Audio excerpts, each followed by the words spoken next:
पे बोलते हैं हम लोग आदिवासी। हाँ, वहाँ पे अपने गांव में वो बोलते हैं वनवासी। हाँ, तो उसका एक हरिजन एक्ट लगाना था, वो केस के लिए मैं गई थी उसको लिए। वो उन लोगों को इतना प्रेशर था कि वो लेना नहीं चाहते थे, यहाँ तक कि मुझे बोला गया कि आप इतने ऊंचे कास्ट की हैं और अपने ही कास्ट में आप इतना विरोध कर रही हैं, मैडम मैं भी एक ब्राह्मण हूँ तो आप ऐसा क्यों कर रही हैं। मेरा सवाल ब्राह्मण का और छोटी जाति का नहीं है, सवाल गलत और सही का है।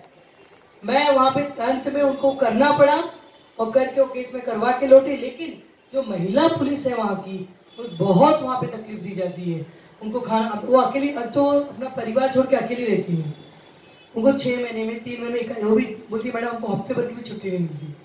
फिर बोलते वो लेट जाना होता है, मतलब यहाँ से लेट छोड़ते हैं। फिर यहाँ पे आके अगर वो कुछ बोलना चाहते हैं, जैसे किसी को कुछ कार्रवाई करना चाहे तो तुरंत वो लोग उसको दबा देते हैं।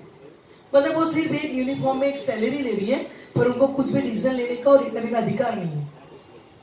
जब मैं और मुझे यहाँ अपने क्वार्टर तक ले गई, को दबाया जाता है। देखिए मैडम मेरा एक कमरा है, तो वहाँ पे कोई व्यवस्था नहीं, सिंपली एक बेड था एक सादा सा और एक गैस दे। मुझे पानी का तो यार इतना प्रॉब्लम हम लोग को देते हैं कि पूछो ना। तो वो एक लेडीज पुलिस चाहे मुंबई की हो, मुंबई में जैसा यहाँ की तो आ जा सकती है, पर यूपी में कैसा होता है अदर स्टेट से उनका ट्रांसफर होता है, उनको वहाँ रहना पड़ता है। कुछ ऐसे नसीब वाले होते हैं जो वहाँ के क्षेत्र से मिल जाते हैं, अधिकतर नहीं मिलता। मैं ये देख कर नहीं वहाँ पर, और ऐसे हर स्टेट में महिलाएं परेशान है।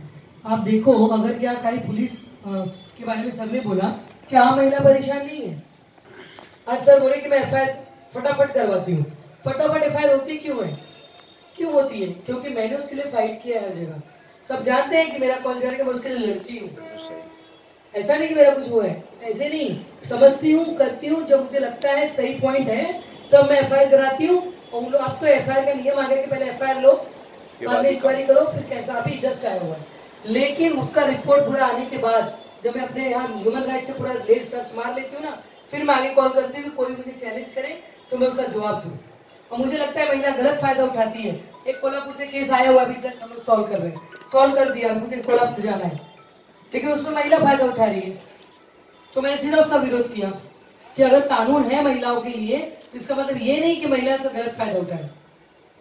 क्योंकि अगर वो बहू है तो लड़की की माँ भी एक कह रहे वो लेडीज है तो भी लेडीज है, वो सीनियर सिटीजन है, वो भी तो एक महिला है ना, तो उसकी भी सुनो, इसकी भी सुनो।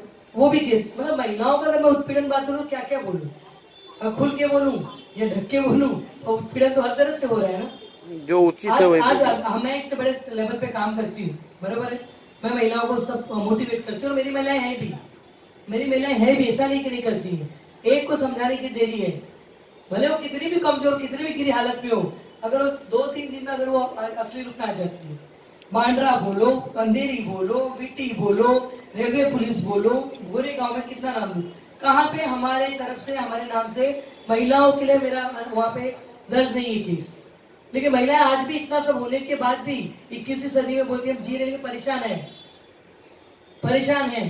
चाहे घरेलू हिंसा बोलो, और घरेलू हिंसा के अलावा भी बहुत सारे प्रॉब्लम्स, ऐसा नहीं कि घरेलू हिंसा है। और वो जो सर ने बोला कि महिला पुलिसकर्मी तो भी महिला है, पर वो अपने डिपार्टमेंट में वो फेस करती है। अब वो पुलिस महिला होकर कैसा बोलेंगे इस पोस्ट पे काम कर रही हो, लेकिन जब मैंने वहां पे नजदीक से उसने मुझे बोला तो मुझे ऐसा लगा कि बताओ ये किस पोस्ट पे है, इनको कितना पावर है। पर आज भी वहाँ के जो प्यारे हैं पुरुष लोग, जो कर्मचारी, जो ऑफिसर दबाते हैं। मैंने इनको जब मैंने क्या यकीन मानो इतना खुशी उनके चेहरे पे था कि जितनी भी थी, मैं सेकंड डे गई, सबसे पहले स्वागत के लिए लोग आए और वो लोग कैसे हिले हुए थे। और आज फोन जाता है ना कि मैं फोन करती हूँ तो उनकी हालत खराब होती है।